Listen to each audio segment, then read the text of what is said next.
तो आरएसएस ने खोज लिया बीजेपी के अध्यक्ष पद का चेहरा। अध्यक्ष पद, बीजेपी को क्या वाकई में अध्यक्ष मिल गया? और वो अध्यक्ष का नाम शिवराज सिंह चौहान है। शिवराज सिंह चौहान। इस खबर ने मोदी और अमित शाह को बेचैन कर दिया है। यकीनन अखबारों की सुर्खियां चीख चीख कर गवाही दे रही हैं कि बीजेपी अध्यक्ष बनने की रेस में आया शिवराज सिंह चौहान का नाम। आप देख रहे होंगे संघ प्रमुख मोहन भागवत से 45 मिनट तक की बातचीत। यह अखबारों की सुर्खियां आपके सामने हैं, एक के बाद एक सुर्खियां अखबारों की बता रही हैं कि कुछ चल रहा है। नए राष्ट्रीय अध्यक्ष बंद कमरे में मोहन भागवत से लंबी गुफ्तगू। किस नेता से मुलाकात हुई वो हमने आपको बताया। यानी पर्दे के पीछे जो चल रहा है, वो जो समझ में आ रहा है कि शिवराज सिंह चौहान का नाम आरएसएस ने आगे करके मोदी और शाह दोनों को हिला दिया है, बेचैन कर दिया है। आप कहेंगे कैसे? दरअसल ये दोस्तों राजनीति बहुत दिलचस्प है। कब कहां किसके दिन फिर जाए कोई नहीं जानता, किसके मंसूबों पर पानी फिर जाए कोई नहीं जानता। अचानक मध्य प्रदेश के पूर्व मुख्यमंत्री, केंद्रीय कृषि मंत्री और आरएसएस का बड़ा चेहरा शिवराज सिंह चौहान उर्फ मामा, मध्य प्रदेश में कहते थे ना मामा, तो मामा को बुलाया सर संचालक मोहन भागवत ने। बंद कमरे में दोनों की मुलाकात हुई है, दोनों के बीच लंबी बातचीत हुई है, दिल्ली में ही बातचीत हुई है। और ऐसे में माना जा रहा है कि देश के उपराष्ट्रपति पद का जब चुनाव होगा उसके तुरंत बाद यह ऐलान कर दिया जाएगा, बीजेपी के राष्ट्रीय अध्यक्ष के नाम पर मोहर लग जाएगी शिवराज सिंह चौहान की। यह अभी कहा जा रहा है, अफवाहें हैं। मगर आप जानते हैं एक बात और, 2 साल हो गए, 2 साल बीजेपी अपना अध्यक्ष नहीं चुन पा रही है। इसका मतलब क्या हुआ? इसका मतलब यह कि चाहे वो अमित शाह की चाणक्य नीति हो या फिर मोदी का अपना राजनीति का स्टाइल, वो दूसरा नड्डा को नहीं ढूंढ पा रहे हैं। यानी कि कोई ऐसा यस मैन जिसे कुर्सी पर बिठाया जा सके। और जो नाम आगे कर रहे हैं आरएसएस उस पर मोहर नहीं लगा रहा। मगर अखबारों में छपी हुई खबरें बता रही हैं कि सितंबर में बीजेपी के राष्ट्रीय अध्यक्ष चुनाव को संपन्न कराने की कोशिश बीजेपी आरएसएस की ओर से की जा रही है। आप देख सकते हैं। और इसी बीच 2 साल के बाद हुई इस मुलाकात को चुनाव से जोड़कर देखा जा रहा है। 2 साल बाद मुलाकात हुई है शिवराज सिंह चौहान और आरएसएस की, और उपराष्ट्रपति पद का चुनाव होगा, उसके तुरंत बाद राष्ट्रीय अध्यक्ष का चुनाव करा लिया जाएगा। 28 सितंबर, गौर करिएगा, 28 सितंबर से पहले बीजेपी के राष्ट्रीय अध्यक्ष का चुनाव आरएसएस करा लेना चाहता है। और इसलिए शिवराज सिंह चौहान के साथ मुलाकात बहुत बड़ी मुलाकात मानी जा रही है। यह है कि क्या आरएसएस की नजर में शिवराज सिंह चौहान ही क्यों? यह बड़ा सवाल है। अटकलबाजी शुरू हो गई है कि क्या शिवराज सिंह चौहान ही वो चेहरा है जिस पर संघ ने मोहर लगा दी है, भरोसा जाहिर किया है। मगर सबसे बड़ा सवाल तो यह है कि शिवराज सिंह चौहान पर ही आकर क्यों आरएसएस की गाड़ी रुक गई? ये खाटी संघी है, क्योंकि चौहान साहब तो खुद बताते हैं कि भाई 13 साल की उम्र में मैं आरएसएस से जुड़ गया था।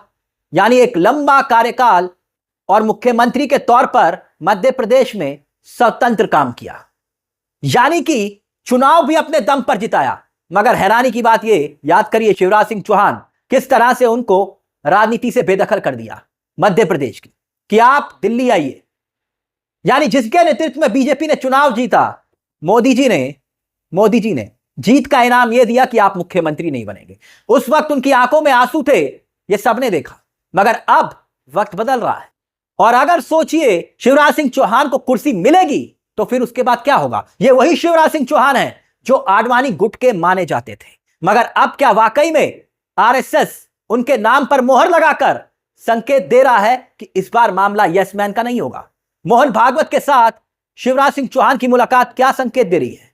क्या अमित शाह और मोदी इस नाम को पचा पाएंगे? वो भी तब जब आरएसएस संकेत दे रहा है कि जो भी इस बार अध्यक्ष होगा वो मोदी का उत्तराधिकारी होगा। यानी 2029 का चुनाव उसी अध्यक्ष के नेतृत्व में लड़ा जाएगा जो भी अध्यक्ष की कुर्सी पर अब विराजमान होगा। शिवराज सिंह चौहान, जिन्हें मध्य प्रदेश में जब राजनीति से बेदखल किया गया तो आंखों में आंसू थे, तब वो ये बात बोले थे कि अगर मुझे दिल्ली से कुछ मांगना पड़ जाए तो इससे बेहतर मरना पसंद करूंगा। यही शिवराज सिंह चौहान थे। और वही शिवराज सिंह चौहान अगर राष्ट्रीय अध्यक्ष बनते हैं, बीजेपी की सबसे बड़ी संगठन की कुर्सी पर बैठते हैं, तो मतलब समझ रहे हैं आप, अजीबो गरीब मसला होगा नरेंद्र मोदी और अमित शाह के लिए। इसीलिए संघ ने इस नाम को आगे कर दिया है। दिलचस्प बात यह है कि शिवराज सिंह चौहान की उम्र है 60 साल, 66।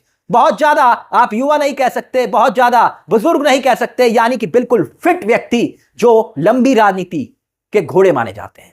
शिवराज सिंह चौहान 75 साल वाला ब्रैकेट नहीं लगेगा, अभी वक्त काफी है। मगर सवाल यह कि शिवराज सिंह चौहान बीजेपी के नए अध्यक्ष बन सकते हैं या फिर नहीं, तो इसका जवाब क्या है जानते हैं आप? हां, बिल्कुल बन सकते हैं। वो इसलिए भी क्योंकि आरएसएस ऐसे ही व्यक्ति को तलाश रहा था जो कि बीजेपी में रहकर मोदी और अमित शाह के प्रभाव से दूर हो, यानी कि वो रबड़ स्टैंप ना हो, जैसे कि नड्डा। याद कीजिए, मध्य प्रदेश में मुख्यमंत्री थे, तब क्या था? वो रबड़ स्टैंप नहीं थे। स्वतंत्र रूप से शिवराज सिंह चौहान ने अपना काम किया, अपने फैसले लिए। सीएम की कुर्सी से तभी तो हटाए गए, अगर यस मैन होते तो वहीं होते। आरएसएस का हाथ शिवराज सिंह चौहान के ऊपर आशीर्वाद की तरह आया है।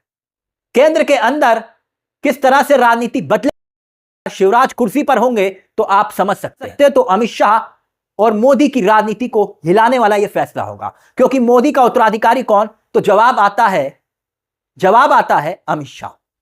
तो वहीं दूसरी तरफ से सवाल का जवाब आता है योगी आदित्यनाथ, यूपी के मुख्यमंत्री। उनका खेमा भी हिंदुत्व का झंडा उठाए इस वक्त पूरी जान लगाए हुए है कि प्रधानमंत्री की कुर्सी के मुख्य दावेदार उन्हें ही बताया जा रहा है, यानी दो दावेदार। और ऐसे में शिवराज सिंह चौहान का नाम सामने आना क्या सियासी जमीन को हिलाता नहीं है? उन चेहरों के लिए जो स्वयंभू खुद को यह साबित कर चुके हैं कि वो प्रधानमंत्री पद के दावेदार है। यानी अब साफ हो चुका है कि आरएसएस किसी भी हाल में भारतीय जनता पार्टी को मोदी और अमित शाह के प्रभाव से बाहर निकालना चाहता है, और यह चेहरा बिल्कुल मुफीद है। अब याद करिए उपराष्ट्रपति पद के चुनाव के जब प्रत्याशी का ऐलान हो रहा था, तब उसकी योग्यता क्या बताई गई? कि वो आरएसएस का चेहरा है।